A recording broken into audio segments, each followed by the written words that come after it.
Like, it's coming, man. What's up? What's up, Groove? What's up, Shad? What up, boy? What up, Groove? Shad, what up, man? Hey, Groove. I seen that.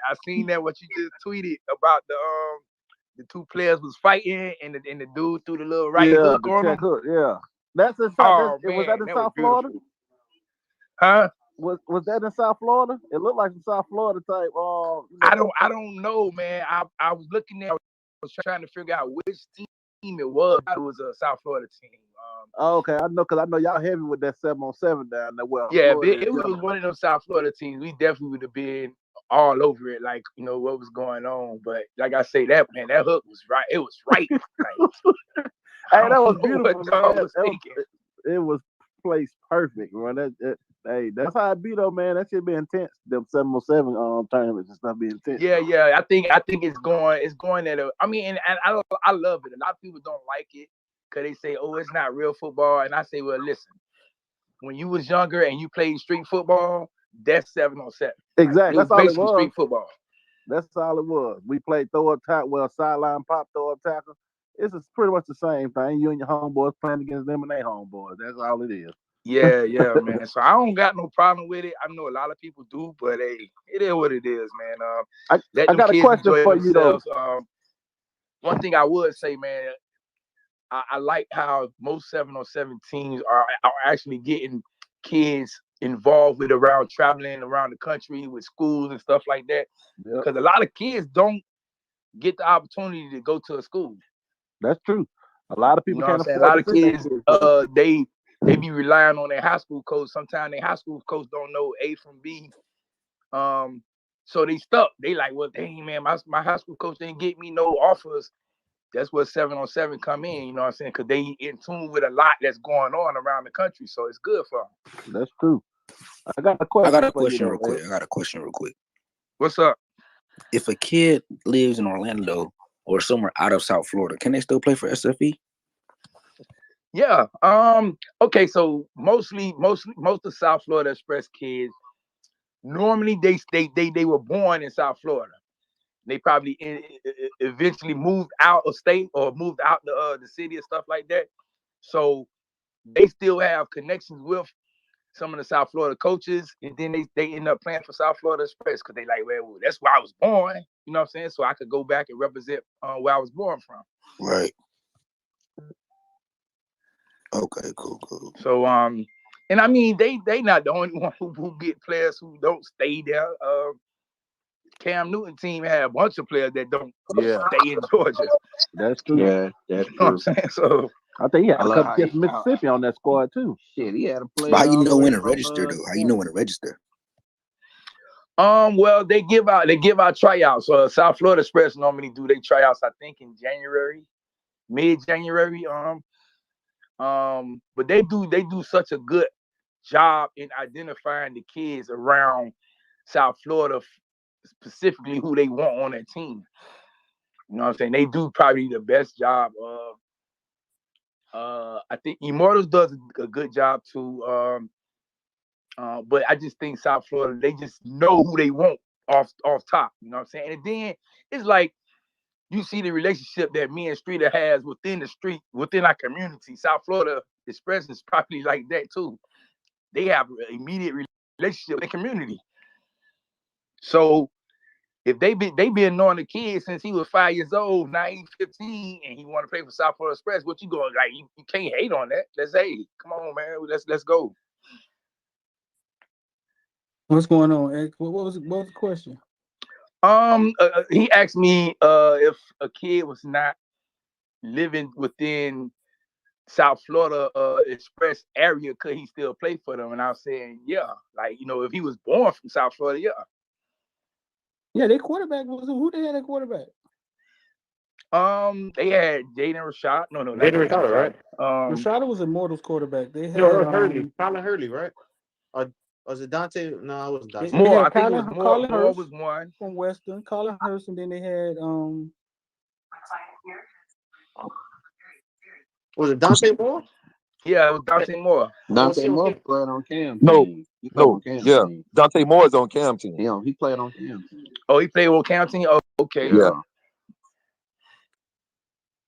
Well, I know Colin Hurst was one. He actually won the trophy for them at that Vegas one. But again, I didn't think they needed a quarterback anyway because they had the two best in the state, which was Tiger and Colin Hurst. And then didn't CJ play for them at one point? Thank you for your time. Streeter, didn't CJ play for them at one point?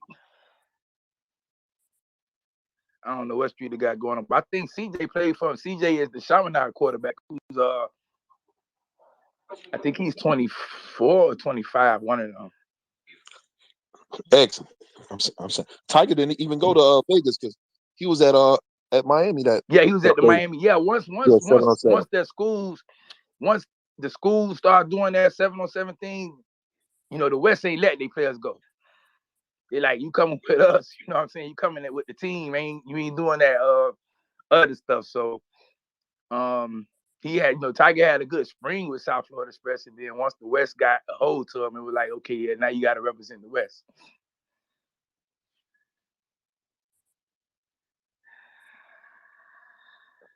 Oh well, there go Jay. I mean, ask Jay because Jay right one there. of South Florida Express So guys. it was Malachi Nelson. Malachi Nelson. Malachi I knew it was Nelson, the Children of the Corn guy. I could not think of the Children of the Corn And X, CJ, because there was two teams this year, 23 team and the 24 team. CJ was the quarterback for the 24 team. Oh, okay. Right. That's And that's Jeremiah was on the 2014. Correct. Well, y'all had the three best quarterbacks in the state on y'all team though. On both teams. That's the crazy thing. Yeah, so they were strict about it this year to basically get all them like to be with each other this year, so that way when next year when they're the main team, like the chemistry's already built, like everybody's already used to playing with each other. Yeah. Makes sense. Like I said, I mean, y'all be in the community with them, so y'all know who to get.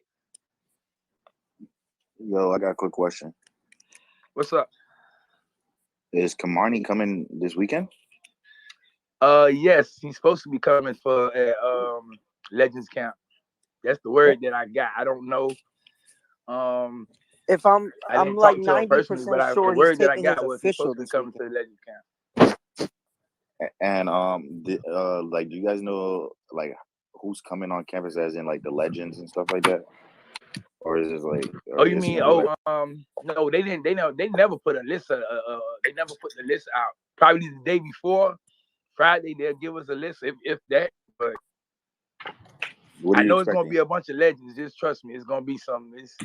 It's always former Hurricane players down there for Paradise Camp. This camp, I can just imagine it's gonna be more. And from like, are you guys gonna be doing like some like a special like on YouTube or something, or what's the case? Yeah, man. We always bring that heat, man. So we definitely gonna have a spot. Definitely if you're a member of Footballville Nation, you definitely gonna get it before everybody else, man. So make sure y'all become members. We definitely gonna have some heat. Listen, we'll be out there. We'll definitely be out there, but it's probably gonna be so much going on, man. That we probably will put something together like the Legends Experience. And we'll probably do some on spot stuff, too. We do like X said, we do try to give value to the members here lately, man, because we have some people that's been paying, man, $4.99 for 2 years to get some of our content, some of our information. But no, man, we'll be on the spot. We'll definitely be on the spot, man, out there. And I can only imagine, man, it's going to be a movie, because I've never seen so many Canes come back during practice, let alone when they're invited to come back for something like this. We captured, people who hadn't been there in years, like Sap, Hester. Knijeah said he hadn't been there since he left. Yeah. So I can only imagine, bro. It's gonna be a movie. We got a lot of official visits, some big time kids. One name I did hear about might make it to the Legends Camp, and I don't know how true it is, but that's just from talking with somebody who we know. We basically know the same people, and I heard that Santana Moss might make it. That would be huge. I've always wanted him to get back down there. And explain, and explain, talk to the kids about, you don't always necessarily got to be the top recruit to be the best player. You know what I'm saying? So that's one name I've heard that might make it. Have you ever heard Santana give that speech? Like, has he ever spoke on that? Nah, but he gonna be on the Footballville show pretty soon. So y'all will get it.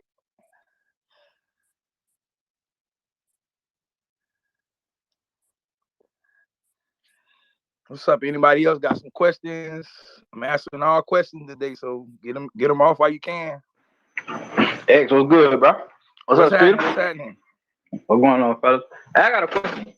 Do any of y'all maybe in a I know everybody gonna have their own individual reasoning, but a lot of these guys that have never came back, do they give you a sense of why they never came back? Like, especially like looking at like Knijeah. I mean, because Knijeah, when he left, things were still pretty decent.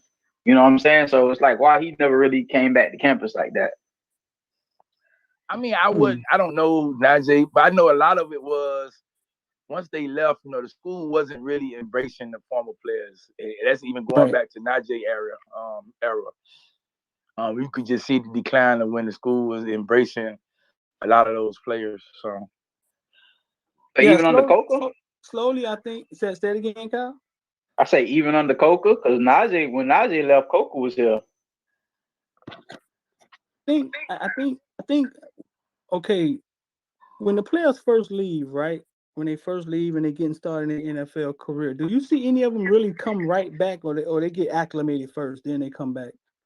Because Jalen Phillips came right back. Like Jalen Phillips and a few other guys lately. Yeah, your boy came right back too, huh? The wide receiver came right back too. What's wide receiver in Minnesota? KJ Osborne. This is what I think. I think we would have to look back at the timeline. I think Knijeah is a little different. I think him leaving Miami, decide to play fullback or deciding to play the lesser role because they had such a low to run. I think, and I'm taking a guess. You know what I'm saying? I could take this guess because I talk to Knijeah all the time. I think Knijeah kind of left with a bitter taste in his mouth. You see what I'm saying? Kind of like, damn, I shouldn't have did that. I didn't realize that about Knijeah. Role, but even though he ended up going to the NFL, playing in the NFL, but I think that's kind of how Knijeah left. Now, Sapp in the interview, if you watched my interview with Sapp told you straight up, I was not allowed to come. They got to a point where they wasn't anybody come see the trash. Hey, question on that with Sapp. Do you think the trouble and stuff he was kind of getting into kind of played a part in that too? Because you had that little scandal out in Vegas and stuff like that. Everybody that came to Miami got a scandal. I mean, scandal Mike Word be every year. Yeah, but you know how I think with Sapp issue was because remember Sapp. I mean, while I was in Tampa Bay, Sapp wasn't in trouble. You know what I'm saying? So I don't think. I'm trying to think if we did have some type of paradise count, even when Sapp was still playing. I don't think we did. You know what I'm saying? I think it's not rocket science. I think the program started sliding, right? It started sliding, and then Akeem Gonzalez, and these guys started becoming vocal, right? And I think when they started becoming vocal, it kind of turned into, oh, well, listen, if y'all don't agree with what we're doing, y'all don't really gotta, you know what I'm saying? This the new you, yada yada yada. We'll just go in this direction, and because I don't think they wanted to hear. They didn't have the infrastructure, or they didn't have the leadership to listen to a Sapp or you know what I'm saying, say what he wanted to say. But now I think we got just different leadership now, bro. That was at the 2018 Paradise Camp. He was at the camp. He was at the 18 camp. I remember he was at the 18. That was Rick though, right? Yeah, that was Mark Rick. That was his last year. Okay. That was Rick last year, yeah. Well, see, that's the thing. It's like, well, I don't know, because I remember like a lot of guys used to still train here in the off season, but I guess like you're saying that slowly started to change and die out. Because I remember when Shockey left, Shockey came right back, and those guys were training here in the off season. So I'm guessing maybe after Coca left, I don't know what Randy was doing, But I guess maybe after Coke level, that's when all that shit really kind of started happening. Well, remember, Randy was bought to UM to clean up all the dirt, the mess. So even though it was still players coming back to train, it was hard to look because Randy was like, "Hey man, I got to clean it up." That's what they want me to do. You know what I'm saying? They not finna give me the money I need for coaches, so I got to clean it up how I can. Then once Al Golden got here, it was like, huh? Who let Swayze go? Rick Mark Rick. See, a lot, and that, a lot of them was connected to Swayze too. Yeah, because a lot of former players, they still screaming, man, hire Swayze back, hire Swayze back. I'm like, we gone from that. You know what I'm saying? Just get over it. Get with the program, man, with the guys we got in the strength and conditioning program. But yeah, a lot of them still want Swayze to come back. I don't know if that's personal reasons so they could come back and work out immediately, or is it something that Swayze did that they still think will work for the University of Miami? So I don't know. Hey, X, I got a question. Y'all had how Smith looking? Linebacker kid, Chase Smith.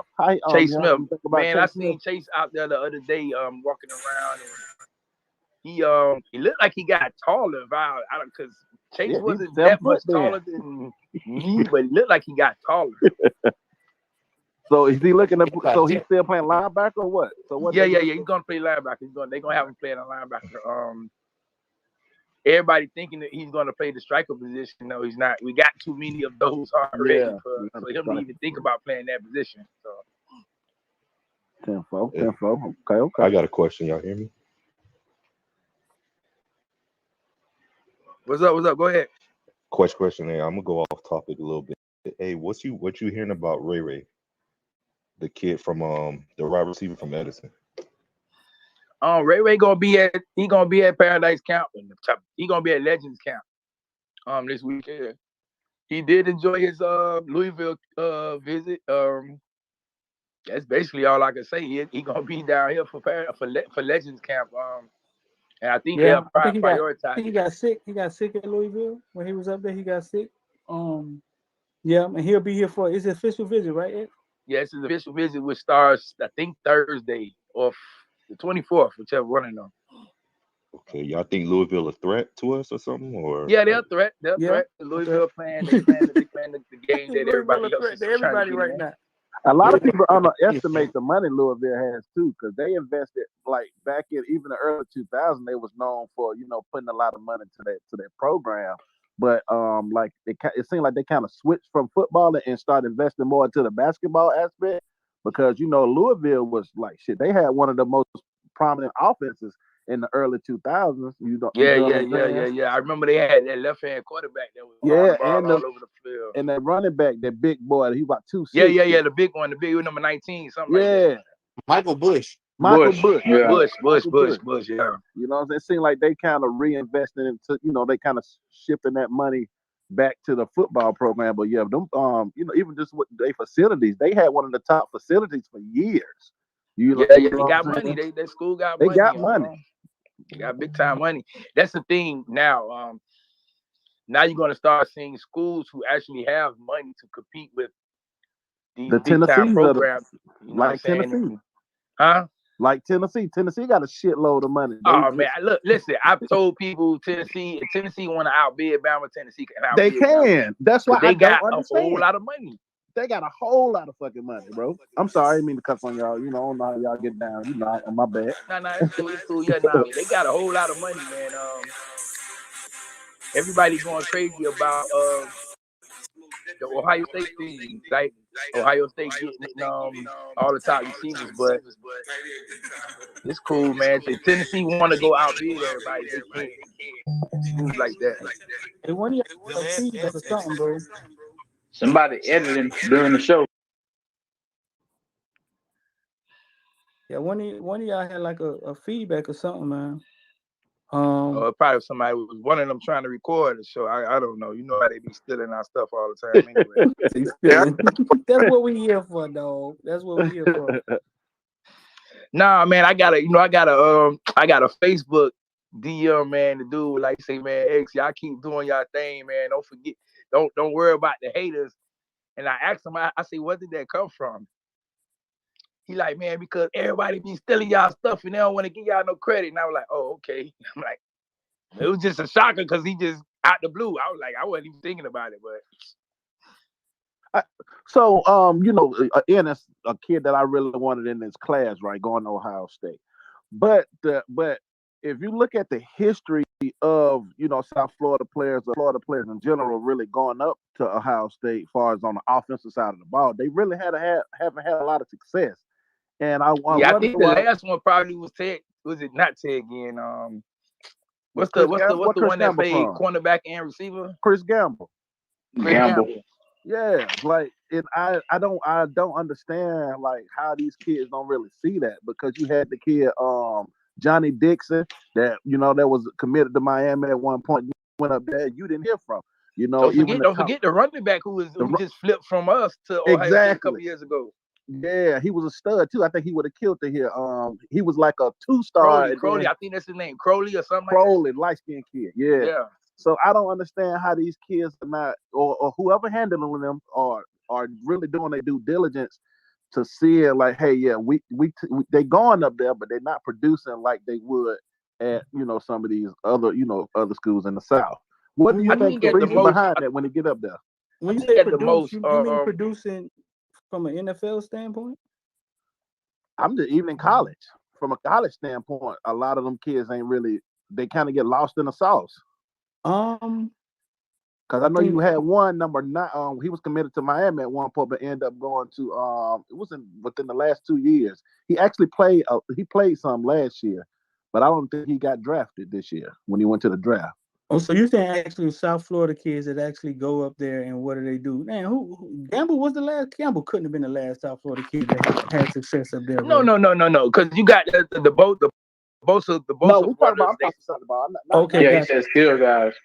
Yeah, I'm talking about skill guys. But you can't really argue with what Hartline's doing, bro. No, I'm not. I'm definitely he doing this thing. Definitely right. doing this thing. I'm just saying, far as from a standpoint of the kids leaving, leaving South Florida or not going to Miami, Florida State, but choosing to go into Ohio State, and you not seeing the production. Because like I know, out of state schools gonna look to play those hometown kids or that they got ties to keep that pipeline going. Yeah, that's true. Right. But again, I just think, the kids are starting to look at the production level of when they go into college. Brandon Ennis situation, he's looking at the receiver production and saying, man, I want to go to that. That's the type of, I want to be in that type of offense where it's 3 of us that's eating at the same time. Yeah, you can't knock that. That's true. Or he looking at USC and like, hey man, this coach has a Heisman quarterback every year. I want to be a part of that. You know what I'm saying? So I tell you what, if UM would have been banging out 1,000-yard receivers for about a couple of 2-3 years, he would have came. Yeah, Brandon Ennis would have probably been at UM. You know what I'm saying? But we just had a 1,000-yard receiver that did he get drafted? I don't think he got drafted.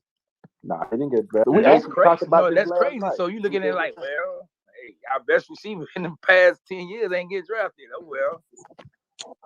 I'm sorry. Benjamin Victor was the last wide receiver. Oh, Benjamin Victor. He went up there. I don't think he did anything. Yeah, he didn't do shit. Yeah, I remember him. He was 6'4". Everybody thought he was gonna be this and this and that. He went up there. But I told Street, I say, when the last big time Ohio State receiver went to the NFL and did anything, but I don't know who could research that, but I don't think they had one. Santana Holmes. Okay, how long ago that was? That was years ago. It's been about 15 years ago. How about the that's the Michael one Thomas. Yeah, Mike Thomas. Yeah, that's the last one. Oh, Mike Thomas. Okay, I give him time. I give him that. Okay. But it is what it is, man. They doing their thing. We here, man. Mario gonna get it rolling in the right direction, man. Hey, Benjamin Victor in the league now, bro. In the league doing what? Now he just got he in the league. He was with the Giants. Now he with the Baltimore Ravens. Man, he's only a practice squad guy. We not gonna go. We got practice squad guys doing that same It thing say he too. active, dog. It don't say he practice. I mean, I'm not gonna take it from him then. I mean, I'm just saying he's not what we thought he was On gonna be. TV in a practice squad member only. Hey, do you guys Maybe think Nicholas he was Harbor? practice squad. Huh? Do you guys think Nicholas Harbor? We got a real shot at him. I know he comes down for official visit. Yeah, we got a real good shot at him. He's one that said he would love to play and learn from Jason Taylor and Ed Reed. He said that out his mouth. We got to get him, man. So what do you think the holdup is on McGahee Jr. on him waiting on the offer? You know, they just what's up with I think McGahee. I think he's a 25 kid. 24. So if he's 25, then I mean he's a 24 kid. I mean, the offer gonna come. It's gonna come. Like I think the staff saying we gonna throw out offers for kids that we want right now. You know what I'm saying? 23 kid class. We gonna throw out 24 offers too, but it ain't major. Like, cause we don't even want them to commit just yet. Yeah, I think you gotta look at it like our staff is playing catch up. They all just got assembled. So it's like we gotta concentrate on one thing at a time. Then we can start, once we get this shit out of the way, we can start looking ahead. So that's the way I look at it.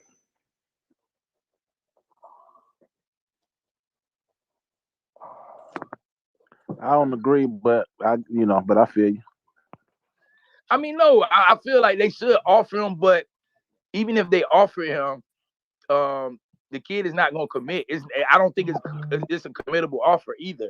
I feel that, but you know how you know in the past, oh well, they didn't offer me, they weren't the first to offer me type deal. You know, Miami, we have to do everything first. We have to go undefeated 3 years before these kids commit. You know how the standard as far as these, them homegrown kids are a lot higher. I think that's because we was losing though, Groove. Because if you winning, don't nobody care when they get offered as long as they get fucking offered, bro. We can't say that though. Yeah, pretty much. I ain't even finna, but even when we was winning, even when we went to the ACC championship, you still had some guys was talking about, well, they waited to my senior year to offer me on my junior year, or they wasn't recruiting me hard in the beginning of my recruitment when you was an 8th grader. You feel what I'm saying? So that's not the case, bro. But I think his point is like you don't hear them saying shit like that to Alabama or Ohio State or teams that are winning. I think that's his point. Yeah. I agree because kids down here will say that. They're like, dang, man, why you don't recruit me first? I guess they feel like since you're the hometown team, they feel you're supposed to recruit them first. Yeah, that's all I'm saying. And it is what it is. He's definitely gonna get an offer. But again, like I say, I don't think even if he does get the offer, can he commit right then and there? That's the offer that you want. True that. That makes the most sense. If you tell me I can commit right now, then I can commit. That's the offer I want. A lot of kids just want to rack up offers. Oh, I got 40-something offers. Who cares? How many schools can you commit to right now? You know what I'm saying? That's the funny thing to me. Like, what are you bragging about 60-some offers? Which school can you commit to right now that'll take it? Or does it just look good because you got 60 offers?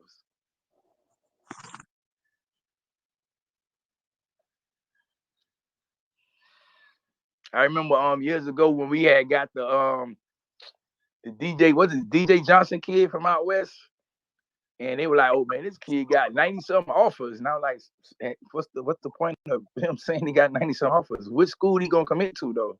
He used to look so good in warm-ups, dog, with that number 1 on. Man, he looked it real good. He was homesick like a mug.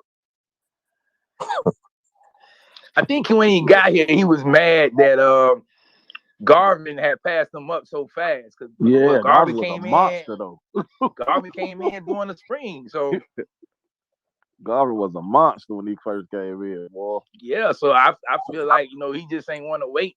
He got homesick and, all right, it's cool. You know what I'm saying? Do your thing. It's easy to get homesick when you ain't playing. It's easy to get homesick. But didn't he go to Oregon and switch to be a damn tight end? Yeah. He went to Oregon and he's a tight end now. But he played that, and he played that in high school though. That was his. He was actually pretty good at that position in high school too, though. So Yeah. He it was was. an I easy. think he It was was better. easy I think they transition. just seen the fact that he was 260, 6'4", 6'5". He could run. I don't know if they realized he wasn't good at defensive end, but you know how it is, man. They look at your size and they say, oh, he could run. He could run a 10-4. We want him. You know what I'm saying? So, Hey, Dog. X. Yeah. what's up? Oh, I'm sorry. Hey, how do you feel about Jalen Rashada since Emory Williams committed? How do you feel good about him?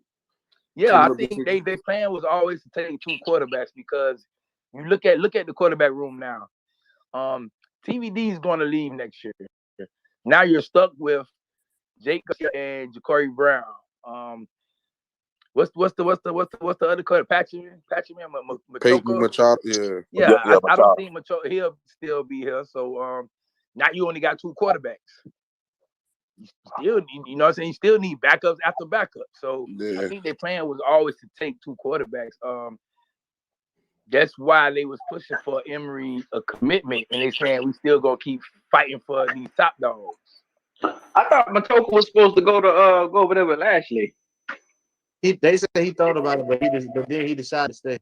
Yeah, I okay. heard something like that too. But yeah, he decided to stay. Good kid, man. Good kid. I mean, I just don't think he's gonna play you will. Yeah, I want to hear a funny story, man. I don't know if I told it, but former Northwestern guy that was committed to Miami, Ja'Cory. Y'all remember Ja'Cory Hammond? Yeah. He went to Pitt, right? He went to Pitt. Pitt kind of made him a end rusher, linebacker. No, he didn't go to Pitt. He went to West Virginia. West Virginia. He went to West Virginia, right? So he was at West Virginia. He went up there. His ACL was torn when he went up there. So he got on the field, did pretty good in spring, right? And then basically he was playing stand-up linebacker now, kind of like the same thing with the Sam Brooks story. He was playing stand-up. He said they would use him on the edge and rushing and rushing downs. But then Miami, Austin Cave, the Miami linebacker that never got on the field, jumps in the portal and lands at West Virginia. West Virginia gets a new staff. We sat down with Mesidor. He kind of explained that stuff. West Virginia has some new coaches up there. And they put Austin Cave in front of Ja'Cory Hammond. And then Hammond jumped in the portal. But the reasoning was that Austin Cave had more experience. What experience you got? How the hell? Experience at doing what? What type of experience he had? I don't know if play here. I don't know if they're grading chow hall experience. I don't know if they're grading weight room experience. I don't know. But he said they put Austin Cave in front of him and basically just told him that Austin Cave was going to be the guy, and sort of like basically like his service is no longer needed, bro. And the man thought he had a good spring, but that's what college football is kind of coming to. Yeah, going to be really cutthroat. These kids are going to get dealt with like because these kids are dealing with the schools. Like, hey man, I get in the transfer portal. Okay, watch the business. Yeah, it's gonna get real grimy. They're gonna be more, like you said, they're gonna be more upfront and cutthroat with it. And if your feelings hurt, you can get in the portal. That's what it's coming to, and which is I don't think is a bad thing necessarily. You know what I'm saying? Because both parties can do the same thing. Because now it forces coaches to be, upfront and honest to these kids, and not saying, "Oh yeah, you're gonna start," and knowing that when you get on campus, if you transfer, you got to sit out a year, and most kids don't want to do that. You know what I'm saying? Now that ain't you can't use that as leverage. So, I think it's better. It's better for it's better for both parties. You know what I'm saying? The player's gonna know what they're going into, and if it don't work out, it's on the player because you made that decision. So that's just my take on it.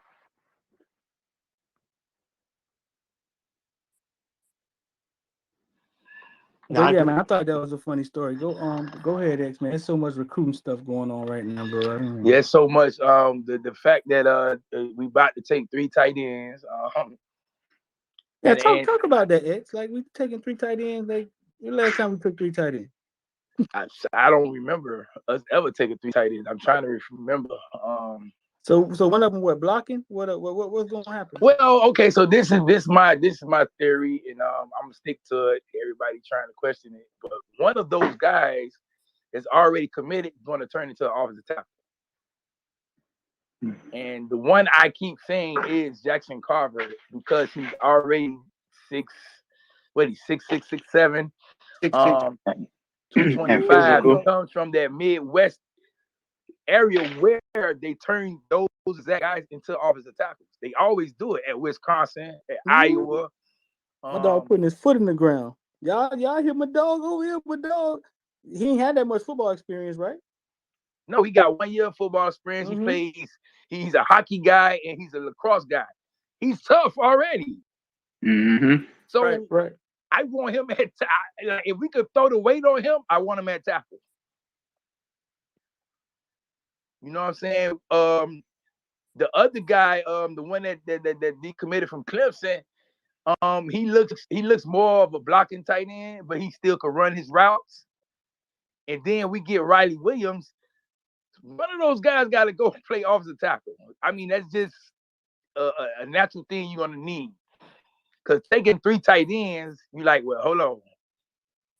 Is our tight end room that bad, or is we losing a lot of tight ends? Like, what is it that you taking 3 tight ends? So they said like in the group, one of them gonna play offensive tackle. They said in the group though, then Bama took 3 tight ends. What, the year before last? So it ain't that unusual. I mean, no, yeah, but then okay, so Mallory will be the only tight end leaving next year. Everybody's coming back, so that's what I'm saying. You still got Skinner, Arroyo, Brentley, Mammarelli. That's 4. You still got 4 tight ends. So you take 3, now you go to 7. 7 tight end sets. I'm with it. Yo, I got a question. Why is everybody sizing Brentley though? I feel like he can contribute this year too. I mean, it's just the size thing with him. They everybody looking at the bigger tight ends, but he's probably the better route runner that we got out there. All right, yeah, all right, I get that, but you say that, but does the coaches know that? Do they coaches feel that? Because I don't know, I just feel like he's getting ran off. He's third tight end, ain't he yet? Well, the thing too is, you know, the coaches. Okay, you got Will Mallory. He's not a blocking tight end. Arroyo, yeah, he could block here and there, but you want him to go out on some routes. They looking like, okay, we need a blocking tight end. We're gonna have those 2 in the game at the same time. You know what I'm saying? So, not saying Brentley can't block, but you know, just the coach's eyes, they looking like, okay, we need a bigger guy that can go in there and block, that can hold down the defensive end. I'm saying Mammarella is a hell of a blocker. Oh, hell yes, he is. The best. Yes, he is. Hey, but you know what? Arroyo's a pretty good blocker too. Like, you watched his action last year. Like, I don't know what he looked like in spring and stuff, but the times we would line up and purposely run the ball, like a few times we got in that eye and all that, they would always put Arroyo in.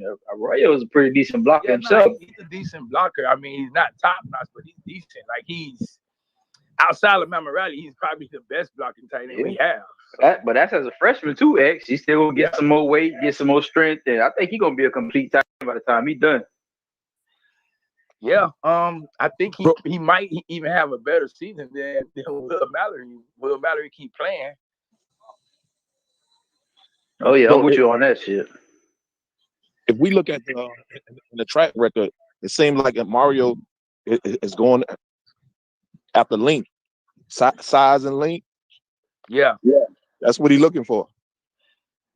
Yeah, I mean, we need that. We don't got the big tight ends besides Will Mallory and Arroyo, Skinner, but we didn't have the big tight ends. We got a 6'1" defensive end. That's Thomas. Was it Thomas Davis? Thomas Davis. Yeah. What the hell? What, like, really? not taking nothing from him, because Thomas Davis gets in the backfield. But you're not. You know, that's not your elite football team with a 6'1" defensive end. You know what I'm saying? Or a 6'1" D tackle, or a 5'10" linebacker. Like, yo, how about this? Who do we have a shot with the Cuban linebacker Papo? What's his name? the Cuban linebacker. I think he's Cuban or like he's Spanish or something. I know. So I wrote the row house one. Not the one that went to Penn State. The other one. There's another one. Raul Guerrero. Right, yeah, Raul Gore. Yeah, I think. Yeah, I don't think we got it. I know we got a shot. Yeah. Yeah, he likes what 6'2", 220. I know we got a shot with him. It might. I mean, I'm thinking we land him anyway it goes. We land him. Which one? X. I'm sorry. Go ahead. X, what's up with Javon Brown, man? We ain't on him. With who? Javon Brown, the linebacker from Man, listen, I'm pissed that the school. I'm pissed that the staff ain't going after him, man. That kid hits you, man, like a bowling ball. He tried to knock you out completely. Yeah. I don't know why. Maybe they seen something within his coverage skills. I don't know. I thought he covered the ball really good while he's running out there, but I don't know, man. That's you on a break? Still mind-boggling. Hey, he transferred to St. Thomas, didn't he? Yeah, St. Thomas now. Yeah.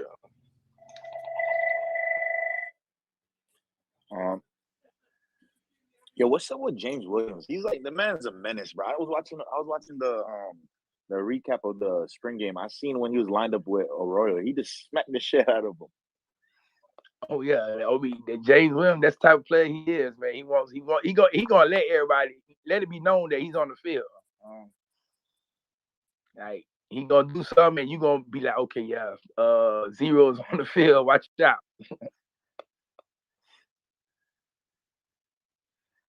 He basically our alpha on defense right now until we find some a linebacker or a defensive line that's want to be the alpha. But James Williams is the alpha.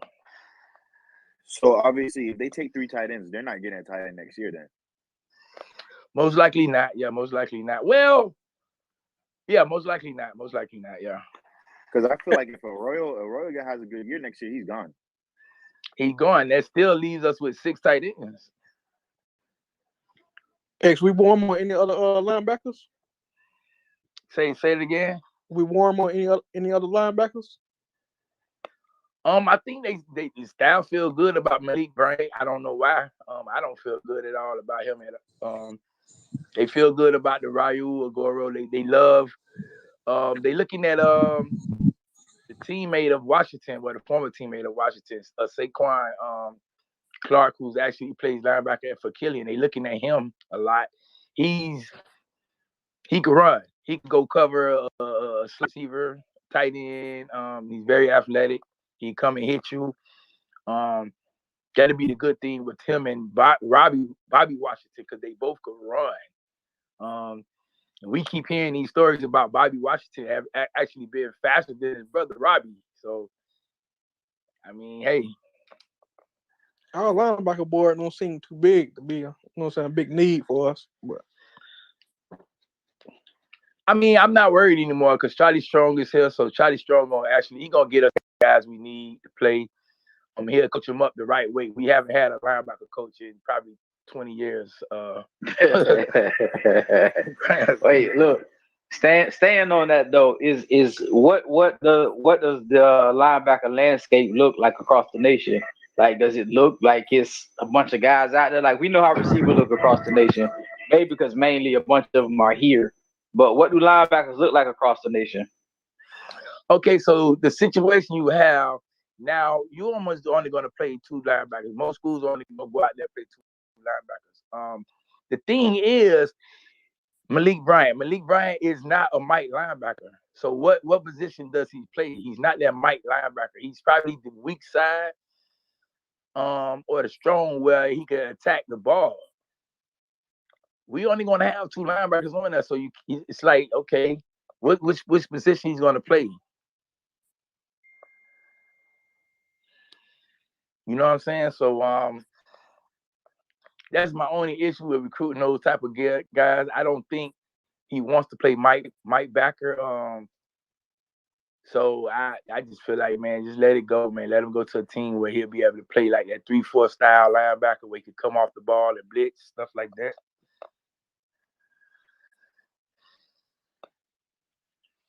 But the linebacker, I mean, there's a lot of good linebackers nationwide, man.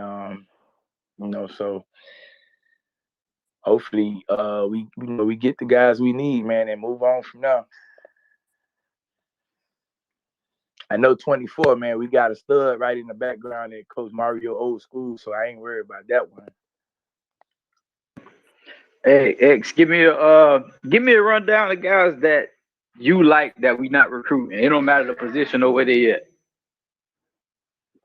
Oh man, a rundown of the.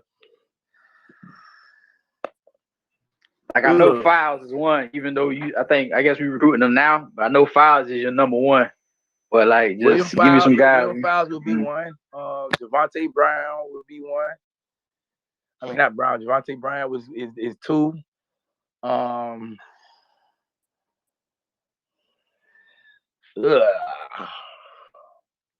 I gotta start thinking about the kids out of state, stuff like that. It's too many to name. But you can stay home then. Shit, you do the ones here. I mean, those two are names that I think we should have locked them up long time ago. So now so I guess like with Ennis out the way, you think they're gonna turn up the pressure now on Files? Because I guess the way it sounds like Akeem ain't really that interested. So we ain't gonna have Brandon, we ain't gonna have Akeem. Hey, I know they still gonna keep recruiting them, but you think they're gonna turn it up on Files? Yeah, I think they turn up on Files, but I still think it might be too late with him. I still think it might be too late with him, but yeah, they'll turn it up on him. Yeah, the Brandon Ennis thing, that's gone. Hakeem, I don't think he's that interested in UM, but who knows? It could be something different. Well, once the season started, they started making him a priority number one, but let's see how that goes. I'm more focused on getting the speed guys this year than the big receivers because we're going to get two big receivers next year. Who are the two big receivers for next year? One named JJ and the other one is JoJo. they pretty much better than the receivers coming out of 23. Like literally, they raw. So we're gonna have JJ, JoJo, and Ray. I'll be there. We're gonna have us some names. That's the blackest receiving core you ever seen in your life. That's what my receiving core should look like. Say what? That's what the receiving core should look like. JJ, JoJo, Ray.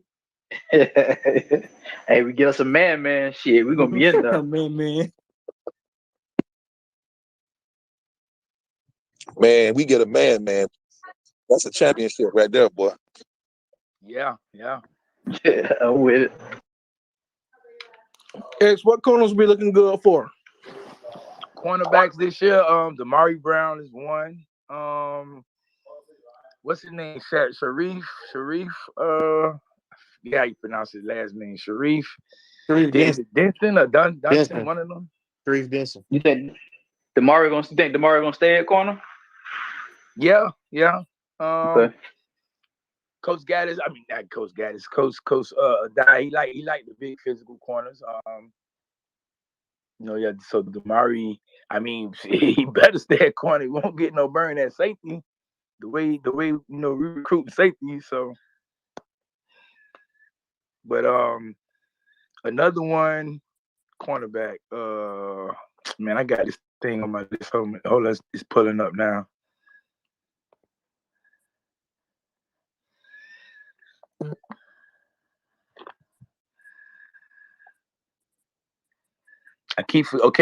What's his name?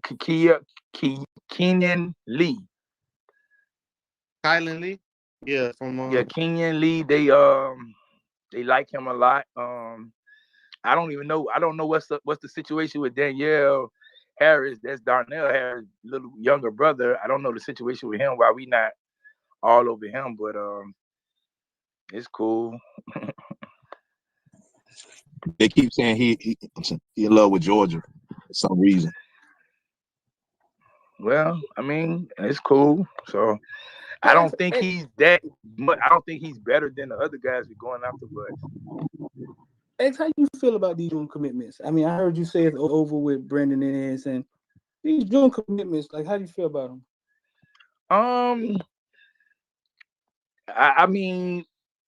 the kids they got 6 months to make a real decision. You know what I'm saying? They committing now. Now if they say they committing and they recruitment is done, don't call them, don't bother them, then all right, you know what I'm saying? But that's rare. You're not gonna have kids do that. So I don't get hyped for the commitments in June when you got 6 months to still say, hey, you don't really want to go to that school, man, or hey man, they finna give you what 75. Oh man, we give you 100 right now. What you want to do? You know what I'm saying? So I'm like, I don't get hyped about the commitments no more. Hey X, are we recruiting JoJo as a safety? Or see you all receive? Receiver. Okay.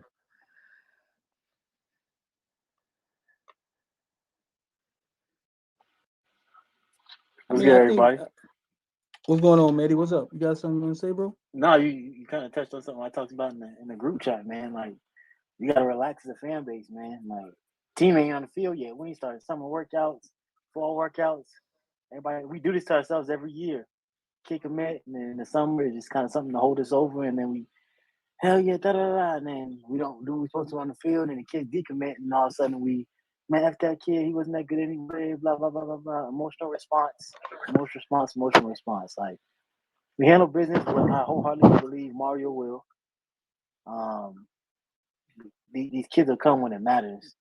Yeah, it's cool to boost the rankings of the class and for those people on those websites and stuff.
tradition and all of that.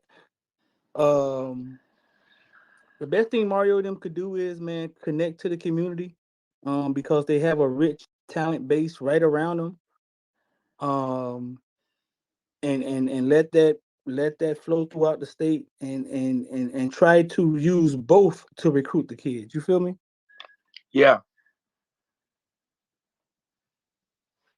I mean, it is what it is. We had a time where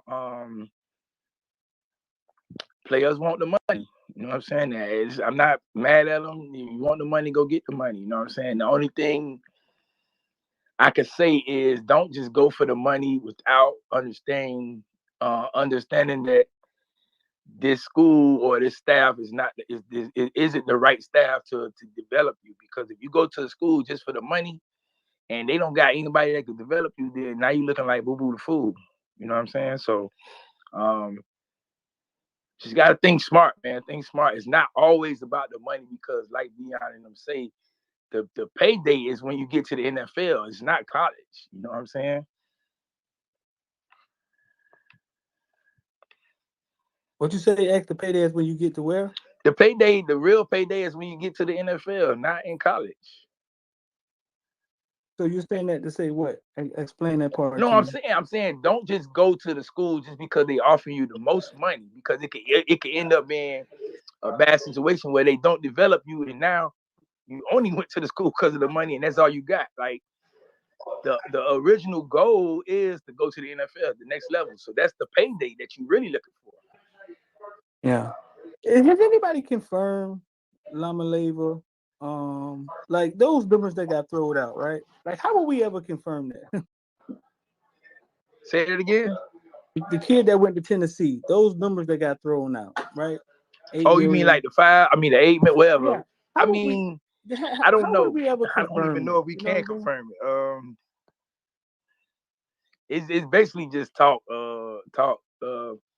I mean, if we could confirm it, then I'm pretty sure the NCAA would have been at Tennessee door right now. Like, oh, what's going on? 8 million? They said that the 8 million, because they really can't do nothing, because he released his contract. If you look at it, like he got to do appearances and stuff like that, and it's not pay for play, so it's really nothing they can do, and it's not the university spending money; it's a third party. So I mean, ain't NCAA could do it, but that's it. Hey, Medi. Yeah, what's good? Go ahead and finish your point, man, because I think you was making a good point before we got kicked out of here, dog. Oh yeah. No, I was just saying, man. The June commit, they're good. They're good talking points. Good to kind of help build that foundation. Good for guys to have that crosstalk. To kind of help, foster relationships to build the class.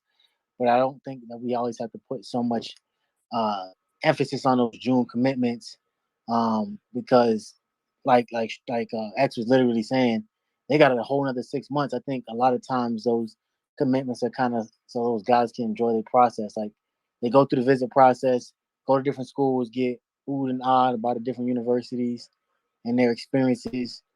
And then when the summer kind of like they want to go out and kind of do their own thing, and they don't want to necessarily have a coach texting them every day, every 20 minutes about what they're doing.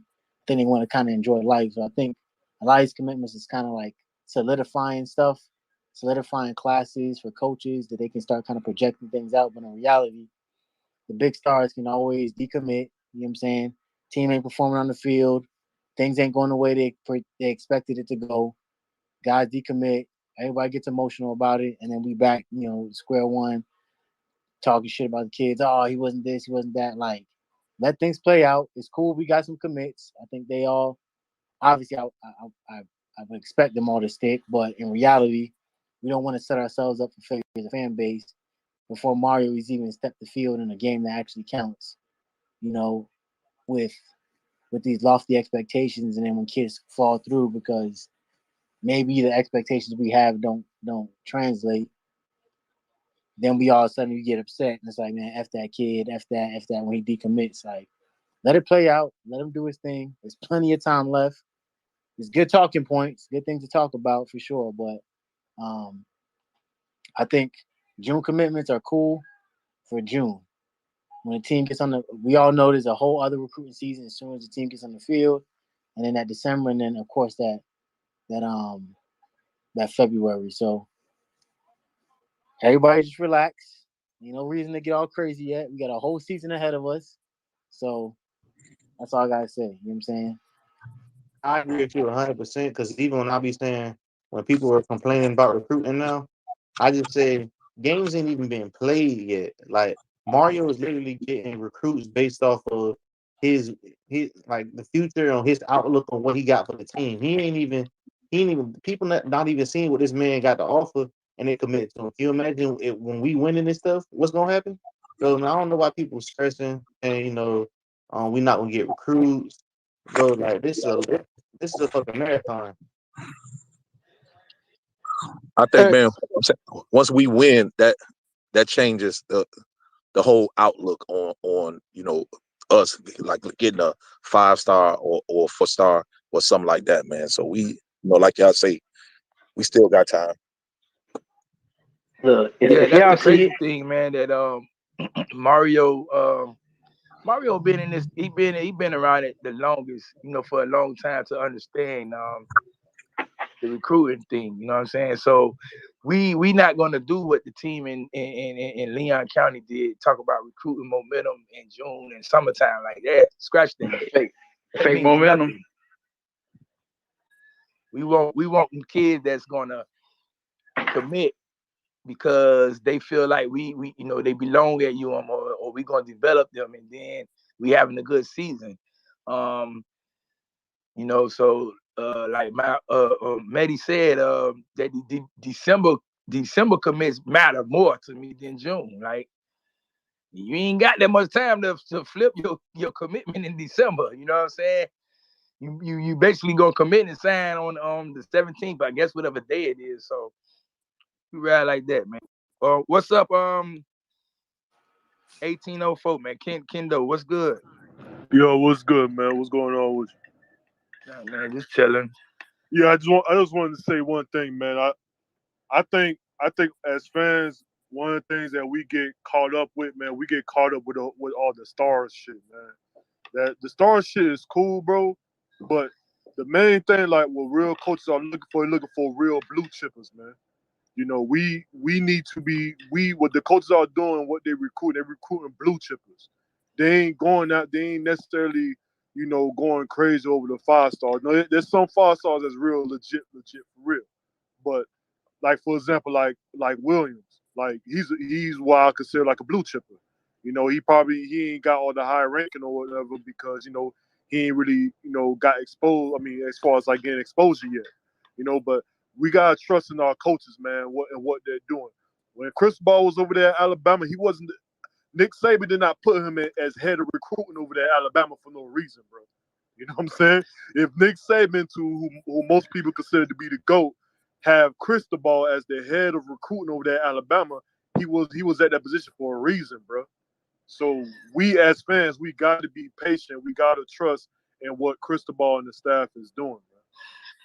I agree. And piggybacking off what you said, just imagine, they do recruit a 3-star kid or a lower 4-star kid, and then they come in and develop him, and then he goes on to the NFL and has a good career. That right there looks good to any type of recruit because they basically saying, oh, they can develop. I like it. Let me go. You know what I'm saying? They develop a 3-star over there. I'm a 5-star. Let me go to UM because they develop. You know what I'm saying? So things like that can happen too. Right, because these kids that's on that level, man. These kids that these mid-level 4-stars, 5-star guys.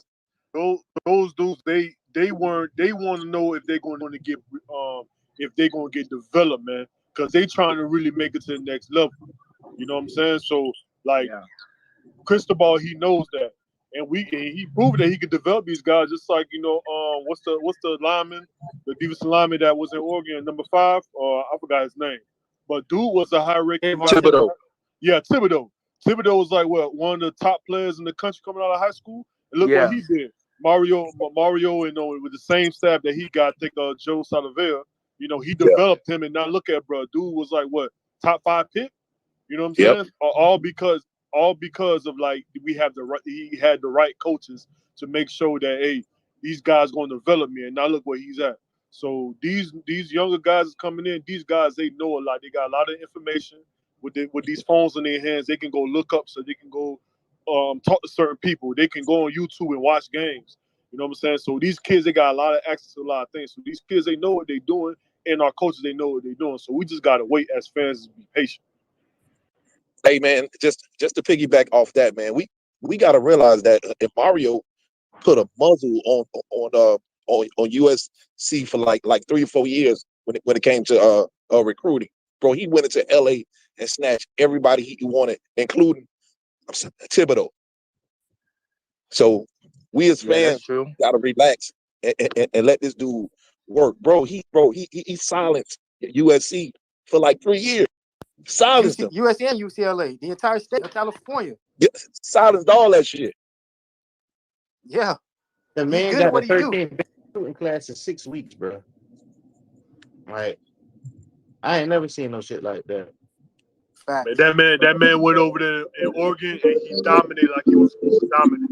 So there isn't no questioning about his coaching or whatever he got going on. Like, you feel me? We gotta trust in Mario. He went over there in Oregon and he dominated out there in recruiting. He dominated that conference the whole time he was there. So we got even more talent over here on the East Coast. The best talent is on the East Coast, specifically in South Florida. And he's from South Florida. Like, come on, look at the shit he did out there in the West Coast. Imagine what he's going to do down here, his home turf. You know, he got access to all the top talent literally up the street. Come on, man. We got to have faith in Mario, dog. Like, I think people are not taking into consideration when Bane talks about that nightmare being over. There's a reason he says that, because the biggest thing is we just the sheer amount of talent in the city. We were able to pull the top guys or good enough guys in Miami. That's going to happen. The problem is development. So when we talk about the nightmare being over, it's because, you know, you don't have somebody who's kind of just, as we say, you know, politicking in regards to development. And yeah, he could take credit for, if we really think about it, every great guy who went to the NFL, with the exception of Rousseau, was probably a transfer that got drafted. So it wasn't like they were necessarily getting developed here. Manny was doing a great job of just pulling in talent that was developed elsewhere to Miami, right? And now when we talk about development, because that's the big thing that's selling a lot of guys to go to Ohio State, is it's no longer about, oh well, the development is working out. It's because the development wasn't present in Miami, therefore guys were going elsewhere where they can see tangible evidence that, hey, when guys go here from Miami, they becoming this. You know what I'm saying? We see guys like Tyquan Thornton, and he's becoming an elite talent. It's not because he was fast already, but Baylor, you know, leveraged that talent to making him a high draft pick. You know what I'm saying? Having one of the best 40s at the combine. So now when we say the nightmare's over, or when Bane says the nightmare's over, he's talking about there's legitimate talent, like development at the University of Miami on top of the further recruiting background. And so that's why it's going to take a couple of years to get those guys. But Mario put out 3 straight first-round draft picks in the last 3 drafts. Like, it's not like he don't know what he's doing. It's obviously clear that the talent is there, and he's developing it. So now he just brought it to Miami. And so that's what is meant by the nightmare's over. So I think people, once they start understanding that concept and have patience in the process, we'll be fine, man. I promise you. So, Gee, what's up? You had a question? Yeah. Who you think will be the first defensive player in the class? The first defensive player in the class? Damn, we don't have a defensive player? Yeah, we got a linebacker. Yeah. I know we got a besides linebacker. Bobby. I mean, like, you know, I knew he was on the. Oh, okay. So who would be the first? Coming the up, next yeah, one. like coming I up, think yeah, that was next one we had. We had at the top. Who's the next commit? Defense on the defensive level, I think is most likely going to be Jackson Howard. I was just about to say Jackson Yeah, Howard. because I think he commits on the first or something like On that. the first. Yeah, on the first. Okay. Yeah, so it'll be him. He commits on the first. All right. Jay, what's up? I see you had came in. Jay, you back in here. What's up? Or you just listening, Jay? Or you had something to say? No. When he was talking about like the development wise and stuff like that, I was just giving my applause. That's what you saw. That's major because a lot of people don't take it to heed. Like, yeah, oh well, that's you. They supposed to. Well, you want me developing? Like, what do you want me to do?